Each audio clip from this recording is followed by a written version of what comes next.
Hello, Libra, Sun, Moon, Rising, and Venus signs. Kamusta kayo? Sana po ay nasa mabuti kayong kalagayan. Welcome back po sa Star Tarot.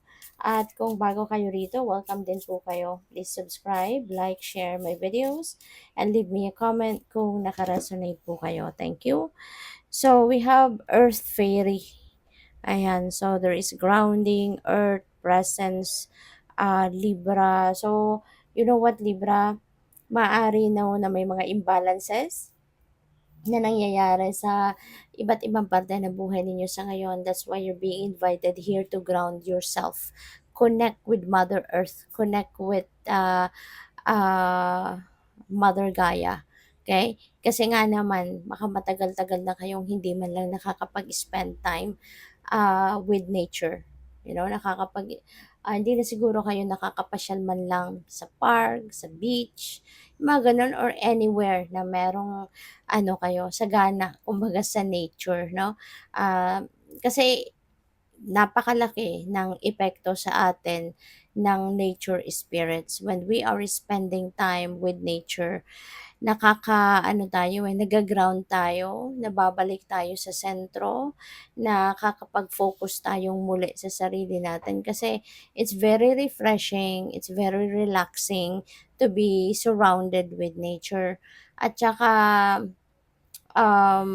very therapeutic no? Kung na-experience nyo na mag-spend time ng at least like half an hour to an hour surrounded with trees, surrounded with water, mga ganyan. At saka nag-tune in ka, no, sa nature spirits, 'di ba? Ang gaan-gaan ng pakiramdam pagkatapos. Pag umuwi ka, masigla ka, 'di ba? Magaang ang pakiramdam mo, relaxed yung isip mo, tsaka yung katawan mo parang mas magaan dalhin, hindi ba?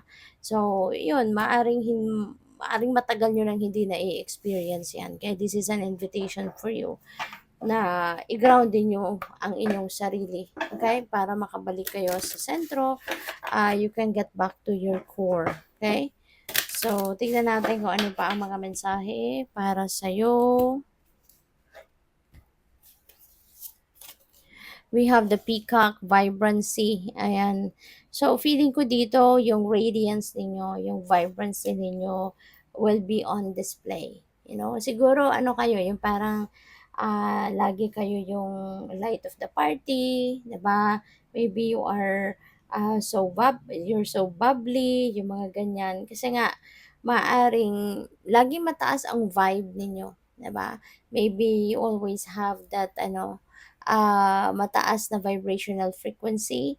Kaya yung ninyo, yung vibrancy, yung radiance ninyo, yung spirits ninyo, it's always, kumbaga, on top of the ceiling, no? Kaya, tawag dito, nakaka-apekto kayo in a good way, no, sa maraming tao. You are, siguro isang ngiti nyo lang, 'di ba?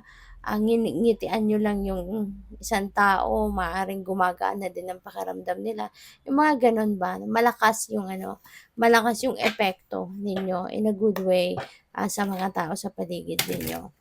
So, we have, by the way, maraming salamat muna sa pag-subscribe, at kung hindi pa kayo nakakapag-subscribe, subscribe na po kayo. And also, maraming salamat for not skipping the ads. Malaking bagay po yun sa akin. Thank you. And also, please click the join button sa baba ng video kung gusto po ninyo na mag-join sa membership. Okay? Salamat. So, next message ninyo, we have the King of Wands. Leadership ito, no? Si King of Wands, Libra. Maari ang iba sa inyo is a leader. Baka kayo ay isang manager, isang supervisor, mga ganyan, nasa mataas kayo na posisyon, managerial position, ganyan.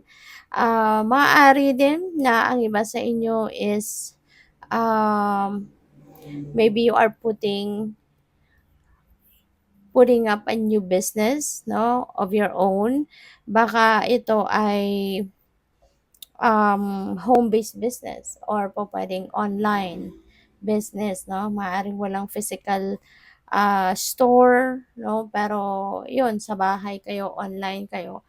doon ninyo tinatrabaho kumbaga yung ano ninyong ito, business ninyong ito. So, maaaring gano'n ang ganap. And we have the Three of Pentacles. Three of Pentacles is about collaboration. This is about working in a team, working with someone else, siguro ngayon baka yung negosyo ninyong itatayo, meron kayong mga kasosyo, baka meron kayong mga ka-partner dito, no? Business partners, mga ganyan. Or probably kung sa trabaho ito, baka meron kayong mga magkakaroon since baka pwede kayong maging ano talaga, maging leader. Maaari 'no, na maraming tao dito ang hawak ninyo. Yung bang ano, may mga subordinates kayo, meron kayong mga tauhan, ganyan 'no, and sila yung mga makakatulong mo sa department mo para, um, ma-achieve ninyo, magawa ninyo kung ano yung mga goals 'no, sa department ninyo sa trabaho.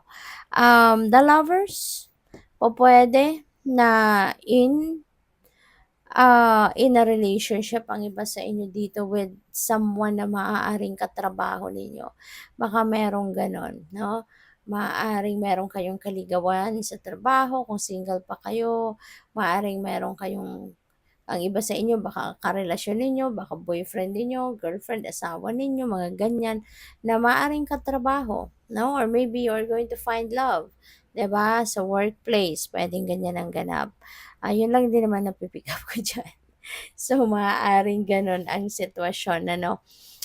What else? We have the Ace of Swords. Ace of Swords is, ano 'to, this is a new beginning energy and at the same time, this is a triumph energy. Kaya most likely, meron kayo ditong success, meron kayo ditong pagtatagumpayan, na sitwasyon 'no, Libra. Maaari na ang iba sa inyo dito magkakaroon ng ano, ng inspiration, magkakaroon kayo ng downloads, dito na siyang makakatulong sa'yo na magkaroon kayo ng clarity para yun, kayo nga ay tawag dito, magtatagumpay sa kung ano man ang inyong pinaglalaban, 'no? So, what else? We have Seven of Wands. Ayan, baka ito yung pagtatagumpayan ninyo. Baka meron na talaga kayong susugurin dito. Kasi baka meron kayong mga naging kaaway, baka merong nang-aaway sa'yo, meron nang-i-intimidate sa'yo, maaaring sa trabaho ito, 'no?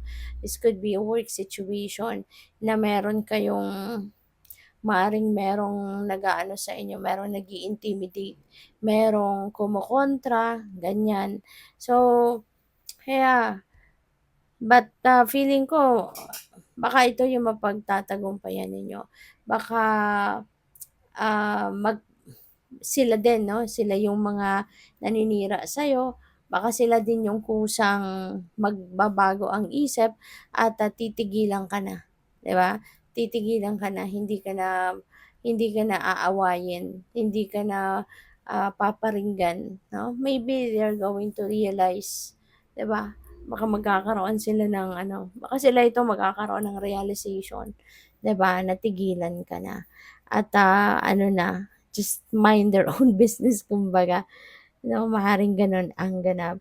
Kasi ikaw dito very defensive ka, baka nakikita nila na handa kang lumaban or maaaring, pasugod ka na, alam nila na pasugod ka na, 'di ba? Kaya maaaring o sila din naman yung aatras, 'no, sila na yung natakot. So, puwedeng gano'n. So, we have, Four of Swords, ayan, so na-stress ka na. 'No, maaaring na-stress ka na, napagod ka na, pupuwedeng sa trabaho ito physical ano, baka physical exhaustion ito, pero pupuwede rin naman na emotional and mental ito dahil dito sa sitwasyon na ito.